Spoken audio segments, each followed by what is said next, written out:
All right, the last thing I want to talk about is movement. So the first part of it is fighting to cover, i.e. learning to shoot on the move.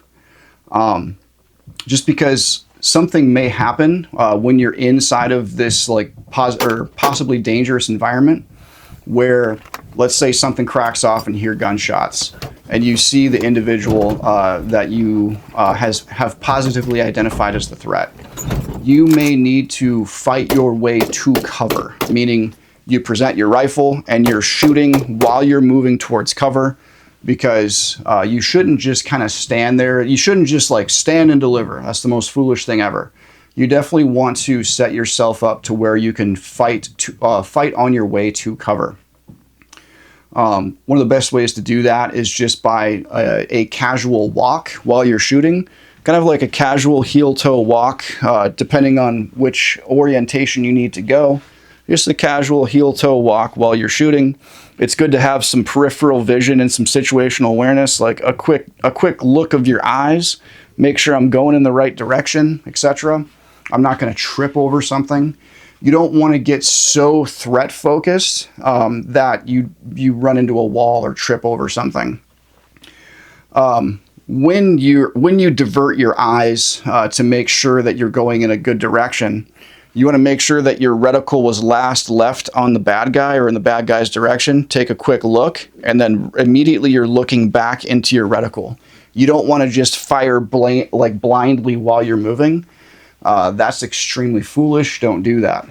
You definitely want to, when you're ready to do shooting things, your eyes should be looking at the reticle and the reticle should be on the threat. The next thing I'll talk about is fighting from cover, just because different angles, proper usage of that cover. You don't want to be too far out on that cover to where like you're exposing a great portion of your body. And you want to be really careful not to allow other pieces of your meat to protrude from the cover that you didn't expect or weren't aware that they were protruding. This is very common with like knees and feet and elbows. Be very cognizant of where the rest of your body parts are when you're utilizing that cover. It's actually really good to get a blue gun, and if you don't have a blue gun, you can just use your hands and go with a buddy, and you can find a corner and you can practice kind of leaning out of that cover. Essentially, it should be muzzle and eyes, like muzzle and eyes when you lean out of that cover. You can use a buddy to visually look and see that you are properly utilizing that cover. And if you don't have any friends, you can just set up your camera downrange and just record it. I hope all of you guys have friends. I'm sure you do, but you can use a camera as well to make sure that you're utilizing that cover and you're not like your knees not poking out from the cover or anything like that. The next thing I'll talk about is, in the absence of cover, your rifle is your cover. Let's say I'm in a completely open environment, just out at a farm or whatever, and all of a sudden I hear gunshots, and I hear not just a gunshot, but I hear like a snap crack. Like that means the bullet literally came right by me. In a dangerous environment, let's say this is like a shit hit the fan environment, someone literally just shot at you. So in the absence of cover, your rifle becomes your cover. It's very important to quickly ascertain the direction that shot came from.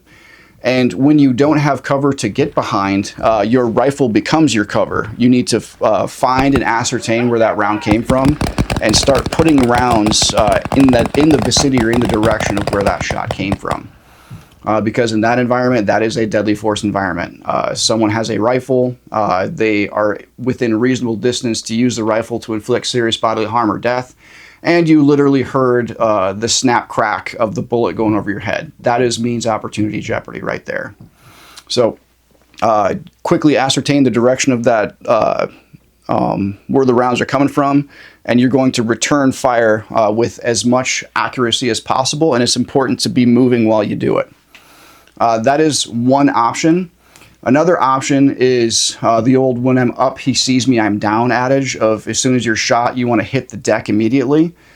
The only problem with that is if they have already ascertained your direction and your location to the point where they could take a shot, and it was close enough to where you heard the snap crack of the bullet going over your head, you just getting on the ground Like all you did was you just got on the ground, like, and you're static and you're not moving. You may or may not be in a position of defilade. Defilade meaning a defilade is a dip in the contour of the ground that you're walking on. And a defilade is just like a ditch that you can get down into to where you are no longer skylined in that environment. It's kind of limited cover. So like if you just hit the deck and they are already shooting at you, now you helped yourself a little bit, meaning like you made yourself a slightly smaller target, but he still knows where you are and he's still going to be able to shoot at you. And now that you're laying on the ground, you're like kind of stuck there. Versus if you can be moving while you're shooting and put rounds on target in that person's spot, what that does is it can help flush them out of that spot. And now you're moving and they're moving, but if your skills are better than their skills and your nerves are more iron than their nerves, you may be able to flush them out of their piece of cover to be able to take a better shot.